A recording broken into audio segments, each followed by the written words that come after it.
It's the summer of 1943. The Pacific War is at its peak. Japan's Mitsubishi A6M Zero, fast, agile, and deadly, rules the skies. American pilots fear its dogfighting prowess. It can outturn, outclimb, and outmaneuver almost anything the U.S. Navy has.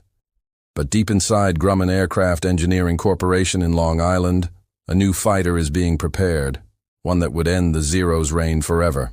To understand why the Hellcat became such a legend, we first have to go back to the dark days of 1942. When the U.S. Navy entered the war after Pearl Harbor, they were outmatched.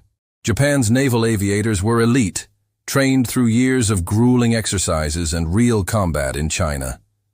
Their aircraft, particularly the A6M Zero, was a masterpiece of engineering, lightweight, deadly, and with a range that shocked American strategists. At that time, the U.S. Navy relied heavily on the F4F Wildcat, a rugged but underpowered fighter. It was reliable, but against the Zero, it was like bringing a knife to a gunfight. Japanese pilot Saburo Sakai, one of Japan's top aces, later said, "The Wildcat was slow and clumsy. The Zero could dance around it like a dragonfly over a pond. The Zero was faster, climbed better, and could turn inside any American plane." In those early battles, the Coral Sea, Midway, and the Solomon Islands, U.S. pilots had to rely on teamwork and tactics, not superior machines, to survive. But there was one thing Japan didn't expect: America's industrial and engineering power. While Japanese pilots mocked American planes as flying bricks, engineers at Grumman were working around the clock. They knew they couldn't just build a lighter, faster version of the Zero. They had to build something different. Enter Leroy Grumman, founder of the company and a former Navy pilot himself. His philosophy was simple: a Navy fighter must bring its pilot home. He ordered his design team to create an aircraft that could take punishment, survive carrier landings, and give pilots a fighting chance against Japan's elite flyers. The result was the F6F Hellcat, a beast of a fighter. It wasn't as sleek as the Zero. It didn't have the same graceful curves, but what it had was power. Powered by the 2,000 horsepower Pratt & Whitney R2800 double wasp engine, the Hellcat could reach speeds up to 380 mph, nearly 60 mph faster than the Wildcat. It could climb faster, dive harder, and take bullets that would tear a Zero apart. When Japanese pilots first saw the Hellcat in action, many laughed. They thought it was another fat American plane. They had no idea that this bulky newcomer was about to rewrite the rules of aerial warfare. But let's not jump ahead. The Hellcat ES legend didn't start in the skies of the Pacific. It started in a dusty hangar in Bethpage, New York, where test pilot Bob Hall first took the F6F up for a flight in 1942. He later recalled that the plane was steady as a rock and had more muscle than any fighter ID ever flown. When the Navy tested it, they were stunned by its performance. But there was still doubt. Could it face the Zero in real combat? Could it win? At this point, few believed it could. Many thought the U.S. Navy was too far behind. Even Japanese intelligence had intercepted reports of the new plane, but their analysts dismissed it.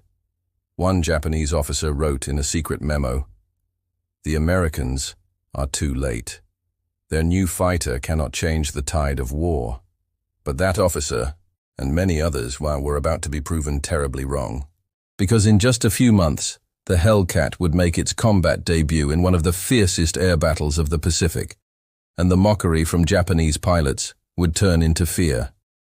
The hunter was becoming the hunted. This was the beginning of the Hellcat's reign. By the start of 1943, the Pacific War was at a crossroads. The United States had clawed back from the devastation of Pearl Harbor. But in the air, Japan still had the upper hand. Their Zeros dominated nearly every engagement. Their pilots were confident, some might say cocky. At Rabaul, Truk, and the Solomons, Japanese aces chalked up kills with ease. They nicknamed the American Wildcat the Flying Coffin. Many believed the Zero would continue to rule the skies for years to come. But a new storm was gathering, one built not on elegance or agility, but on sheer, unstoppable strength. When the F6F Hellcat began arriving on aircraft carriers in mid-1943, few outside of the Navy even knew it existed. It was an unassuming machine, larger and bulkier than the Zero. Even some American pilots joked it looked like a bulldog with wings. But first impressions can be deceiving. The Hellcat's massive engine gave it raw power, and its armor plating, something the Zero famously lacked, made it a flying tank. It could absorb hits, dive faster, and roll out of danger in ways the lighter Japanese fighters could not. Grumman engineers had learned from bloody experience. They studied wrecked Zeros captured in the Aleutians and meticulously analyzed their weaknesses: poor armor protection, lack of self-sealing fuel tanks, and fragile control surfaces. The result was an aircraft built specifically to kill the Zero. In August 1943, the moment of truth arrived. The Hellcat's first major test would come over the skies of the Marcus Islands, a lonely Japanese outpost in the Pacific.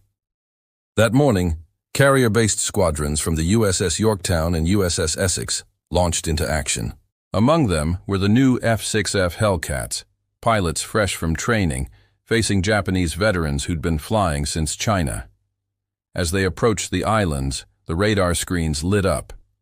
Zeros scrambled to intercept. The battle that followed would mark the beginning of a new era. Latent, JGG. Dick Loesch, one of the first Hellcat pilots in combat, later described it vividly. "We could see them coming, silver flashes darting through the clouds. They came in fast, confident. But when the fight started, we realized this plane could turn the tide." The Hellcat pilots dove in. The R-2800 engine roared, and suddenly the Zeros, once feared for their agility, found themselves outmatched in speed and climb. One Japanese pilot, Captain Minoru Suzuki, later wrote in his diary, "Found after the war, we engaged the new American fighter. It was large, ugly, but fast. I turned to attack, but it followed through the dive. I could not escape. Within minutes, several Zeros were burning in the sea below." The Americans returned to their carriers, many with bullet holes in their wings, but their planes still flying. The Zeros had no such luck. That day, U.S. commanders realized something extraordinary. The Hellcat wasn't just surviving against the Zero, it was dominating it. Word of the new fighter spread quickly across the Pacific.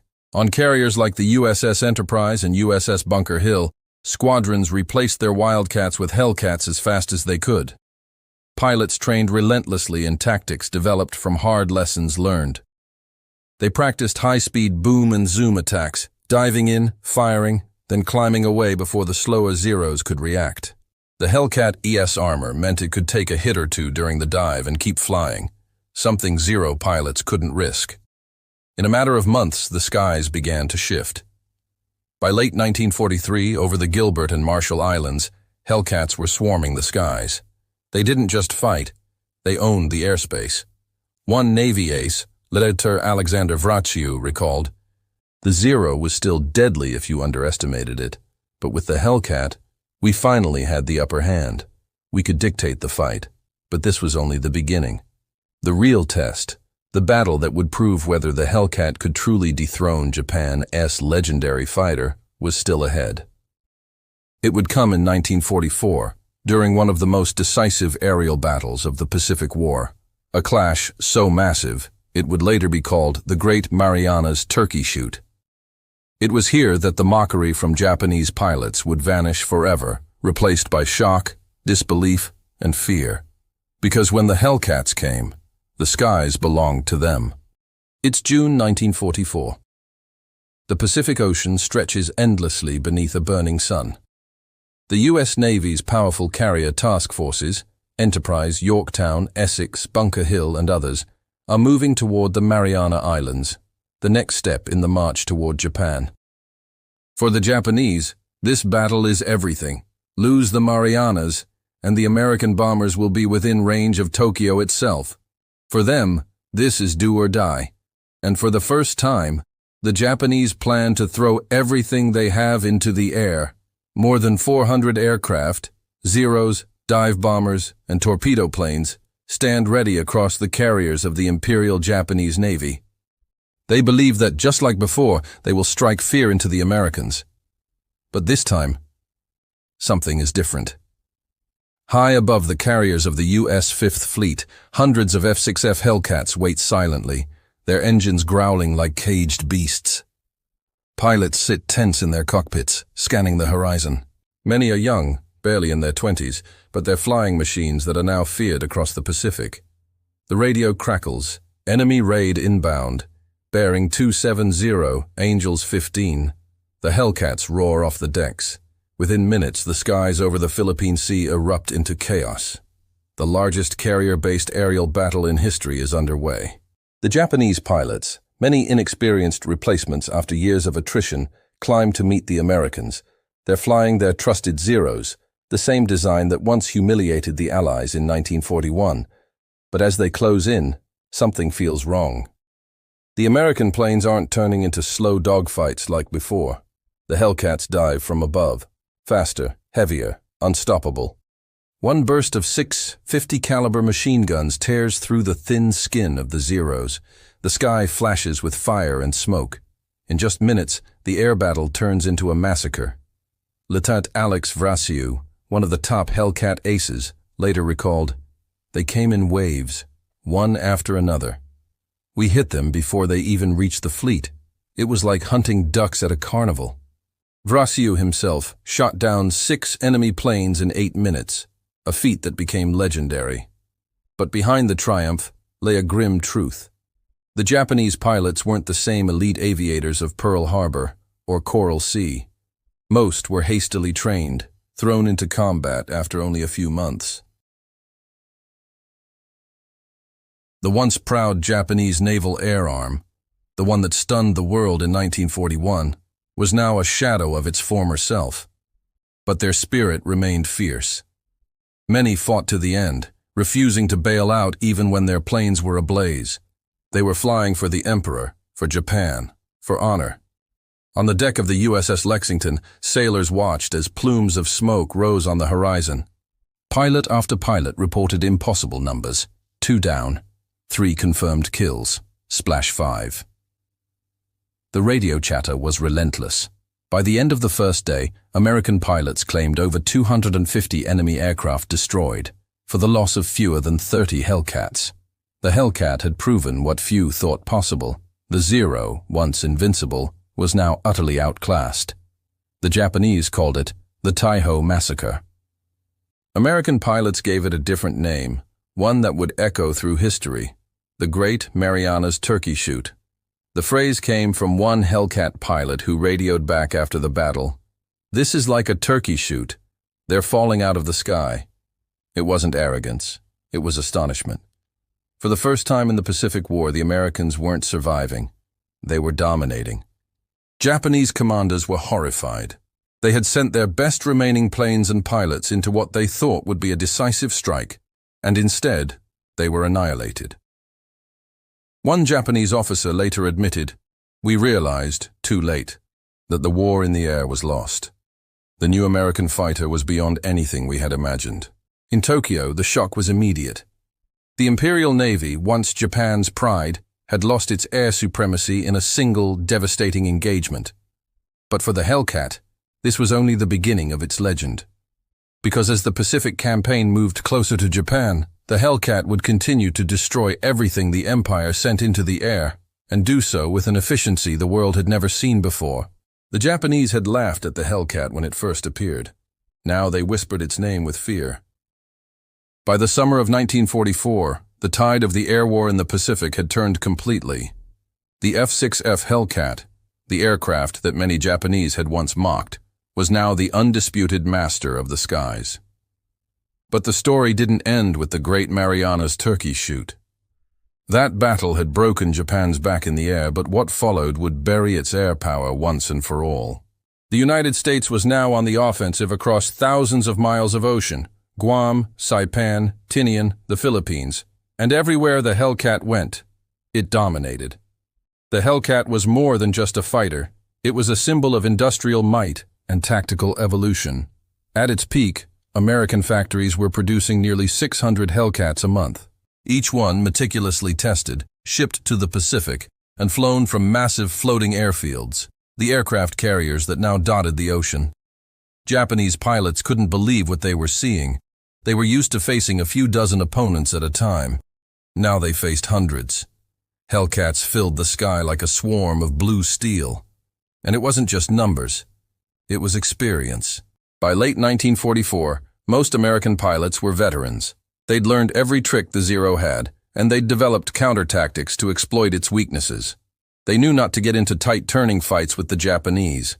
Instead, they used the Hellcat's superior climb rate and diving power to hit and run, what pilots called boom and zoom. Meanwhile, Japanese training had collapsed under the strain of war.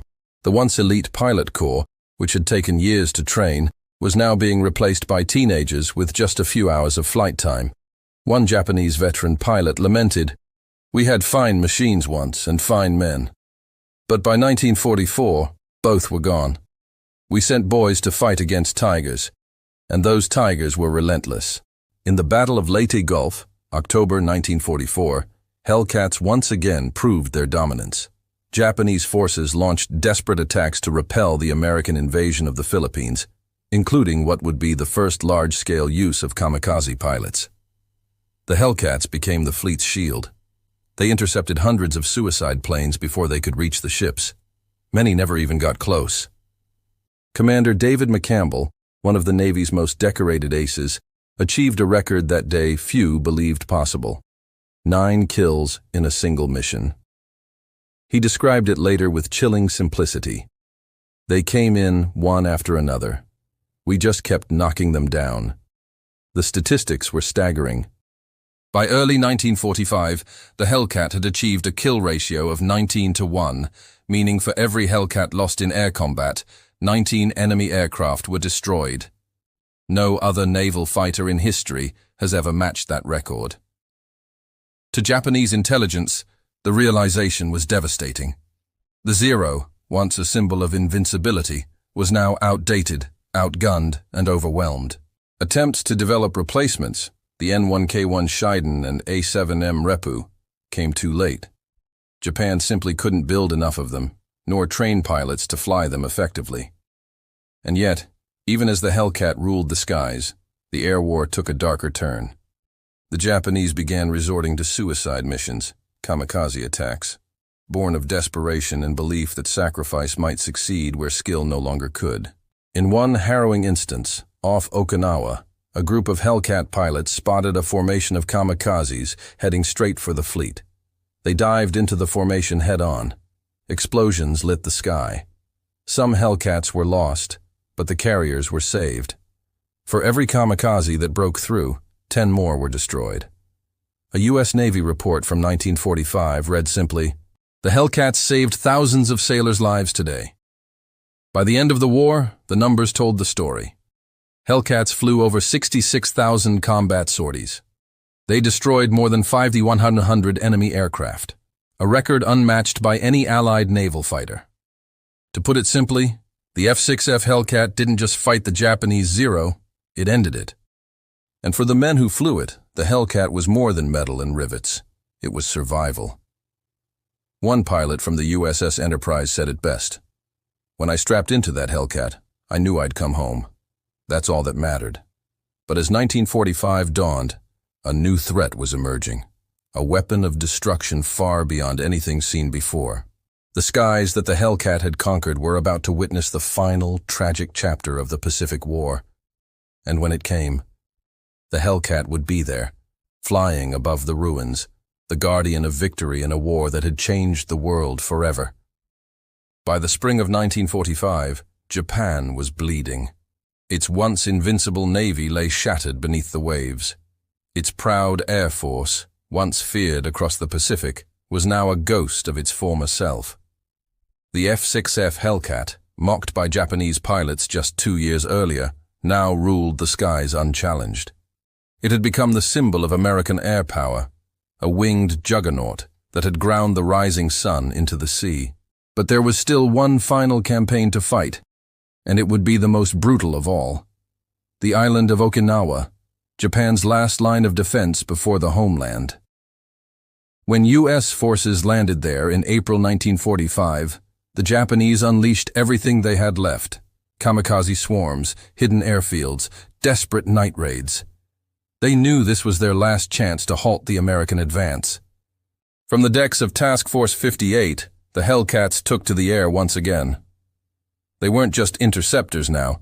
They were the eyes and claws of the fleet, flying endless patrols to protect carriers, bombers, and invasion forces below. One American pilot described the experience. You could see them coming. Specks on the horizon, diving straight into the ships. You didn't think, you just went for them. Every second counted. In a single week during the Okinawa campaign, over 1,500 kamikaze planes hurled themselves at the Allied fleet. The Hellcats scrambled day and night. Sometimes pilots flew 4, even 5 missions a day. They intercepted wave after wave, diving straight through flak and shrapnel to shoot down suicide attackers before they reached the ships. One squadron leader, Lieutenant Ray Hopper Hawkins, became legendary for his daring. He downed 14 kamikazes in a single month. When asked how he did it, he replied quietly, "We had no choice. It was us or them." Even when kamikazes slipped through, the Hellcats were there in seconds, strafing damaged aircraft before they could detonate on deck. The ships that survived owed their lives to the pilots who fought from dawn to dusk in those blue-gray machines. But victory came at a price. The sky over Okinawa was filled with smoke, fire, and the screams of engines dying in mid-air. Pilots watched friends vanish in flashes of flame. Even in triumph, there was no joy, just exhaustion. By the time the battle ended, Hellcat pilots had claimed nearly 1,000 enemy aircraft destroyed in the Okinawa campaign alone. The Imperial Japanese Navy Air Service was gone. There were no veterans left, only boys in training planes, sent into the storm with barely enough fuel to reach their targets. Then came August 1945. 2 atomic bombs fell, Hiroshima, then Nagasaki. The war was over. Japan surrendered. The skies over the Pacific finally grew silent. For the pilots who survived, the end brought a strange mix of relief and disbelief. They had won, but at an unimaginable cost. On the decks of U.S. carriers anchored off Tokyo Bay, rows of Hellcats sat motionless, wings folded, their noses pointing toward the horizon. The planes that had once ruled the air now waited in quiet peace as diplomats signed the surrender aboard the USS Missouri. In the final tally, the F6F Hellcat had destroyed more than 500 enemy aircraft, more than any other Allied naval fighter in history. It had a kill ratio of 19-1. A record still unmatched. But numbers alone don't tell the story. What truly defined the Hellcat was its pilots, men who rose from the chaos of early defeats and turned the tide of war through courage, teamwork, and determination. They faced the best Japan had to offer, and they won. Japanese ace Saburo Sakai, one of the few surviving Zero pilots, later wrote in his memoir, "We underestimated them. The new American fighter was not beautiful, but it was deadly. It was built for war, and it fought like no other." From mockery to respect, from arrogance to awe, the legend of the Hellcat was born in the ashes of the Pacific. It proved that sometimes power and endurance matter more than grace, that the tide of war can turn not with words, but with wings of steel and hearts of fire. The Hellcat didn't just win battles, it won back the skies and changed the course of history. When the guns finally fell silent in 1945, the Pacific was no longer a battlefield. The ocean that had once echoed with the roar of engines now shimmered peacefully beneath the sun. And among the relics of that colossal struggle, the rusting ships, the coral-strewn wrecks, one name still carried weight across every carrier deck, every airfield, and every museum hangar: the F6F Hellcat. It wasn't glamorous, it wasn't sleek, but it worked. And that, more than anything, made it legendary. After the war, thousands of Hellcats were brought back home. Some were scrapped for metal, others became training planes. A few, lovingly restored, still fly today, roaring to life at air shows, their engines rumbling like thunder from another era. Pilots who flew them never forgot what the Hellcat gave them: a fighting chance. Veteran Navy pilot Lieutenant Eugene Valencia, who scored 23 aerial victories, once said, "If I had to go to war again, I'd want the Hellcat under me. That plane saved my life more times than I can count." For many men, that statement wasn't an exaggeration. It was the truth. But there's a twist to this story that few people know. The Hellcat wasn't originally meant to be a new design at all. When Grumman first began work, it was intended to be an improvement to the older Wildcat. But when the U.S. Navy captured a nearly intact Japanese Zero in the Aleutian Islands in 1942, everything changed. Engineers studied that plane day and night, mapping its strengths and weaknesses. They realized they could build something that countered it in every way: heavier armor, more firepower, faster dives, and greater climb. So the Hellcat was redesigned from scratch in just 8 months. 8 months. To build the fighter that would dominate the Pacific for the rest of the war. That says how quickly American innovation and industrial power could move when the stakes were life or death. The results spoke for themselves. By war's end, the Hellcat was credited with 75% of all aerial victories achieved by U.S. Navy pilots. It produced 305 aces, more than any other Allied naval aircraft. Its design philosophy, durability, visibility, power, influenced every naval fighter that came after it. From the Bearcat to the Panther and even into the jet age, traces of the Hellcat's DNA can still be found. It was the ultimate carrier fighter, the weapon that gave the U.S. Navy total control of the Pacific. For Japan, the defeat of the Zero marked the end of an era, the fading of the samurai spirit in the skies. But even Japanese pilots, years later, expressed admiration for the Hellcat.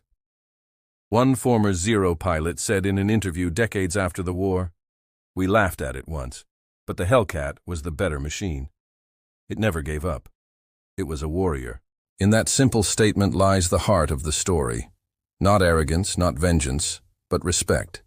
Respect between men who fought and died thousands of feet above the sea. From the ashes of Pearl Harbor to the calm waters of Tokyo Bay, the Hellcat's journey mirrored America's own transformation, from unprepared and wounded to powerful and unstoppable. It was the aircraft that silenced doubt, the plane that turned mockery into fear, and the machine that proved sometimes the underdog bites back. If you've enjoyed this story of courage, innovation, and redemption in the skies of World War II, don't forget to subscribe for more incredible tales from the past that changed the course of history.